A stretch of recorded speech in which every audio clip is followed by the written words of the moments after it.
Ang diwata ay isang makapangyarihan at magandang nilalang sa mitolohiyang Pilipino na karaniwang iniuugnay sa kalikasan tulad ng mga kagubatan, bundok ilog at bukal.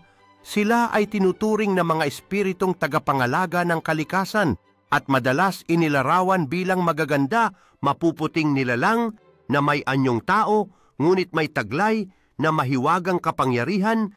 Kadalasan sila ay mababait at tumutulong sa mga taong may mabuting puso, ngunit maaari ring magalit at magparusa sa mga mapanira sa kalikasan o sa mga bastos. May mga paniniwala na ang diwata ay katumbas ng mga engkanto o espiritu ng kalikasan at minsan ay kinikilala bilang mga diyosa ng sinaunang paniniwala bago dumating ang Kristyanismo sa Pilipinas.